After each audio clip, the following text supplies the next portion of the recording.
8 फरवरी 2011।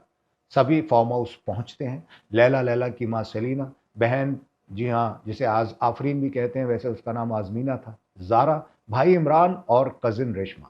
पालतू कुत्ता भी एक उनके साथ था। सभी ने मिलकर डिनर किया और फिर बच्चे सोने के लिए नीचे वाले कमरे में चले जाते हैं, जबकि परवेज और सेलिना पहली मंजिल के कमरे में ही रुक जाते हैं।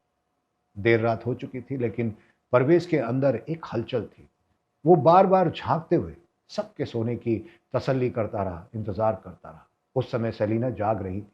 परवेज ने तुरंत दोस्त साकिर मानी को वहां पर बुलाया। पूरे फार्म हाउस में सन्नाटा था, आसपास कोई नहीं था।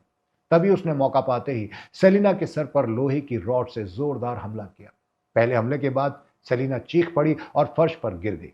परवेज ने एक और हमला किया। सेलिना की चीख ग्राउंड फ्लोर के कमरों तक पहुंची। लैला जाग रही थी। वो जागते हुए सीढ़ी से ऊपर गई।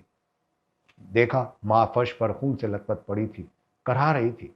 परवेज के हाथ में हथियार था। लैला कुछ समझ पाती उससे पहले ही परवेज ने एक एक करके उस पर बहुत सारे हमले किए।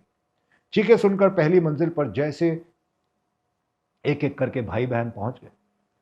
जैसे जैसे वो आते गए, परवेज एक एक करके सबको मारता जा रहा था।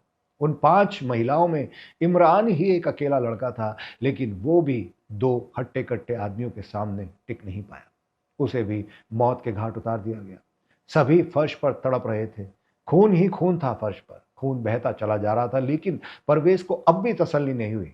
उसने रॉड उठाई और सबके सिर पर लगातार तब तक मारता गया जब तक उनकी सांसें थम नहीं गई। जब सब मर गए तो बारी आई लाशों को कैसे ठिकाने लगाया जाए। इसका इंतजाम वो महीने भर पहले सेलिना से ही करवा चुका था। परवेज ने सेलिना से कहा था कि वो फार्म हाउस में एक स्विमिंग पूल बनवाना चाहता है। उन्होंने इनकार किया, लेकिन उसके जिद करने पर उसने जैसे तैसे पैसे ले लिए। एक जेसीबी बुलवाई और जनवरी में ही फार्म हाउस के पीछे एक बड़ा गड्ढा भी खुदवा दिया। परवेज और साकिर ने पहले इमरान, जारा और रेशमा की लाशों को गड्ढे में डाला।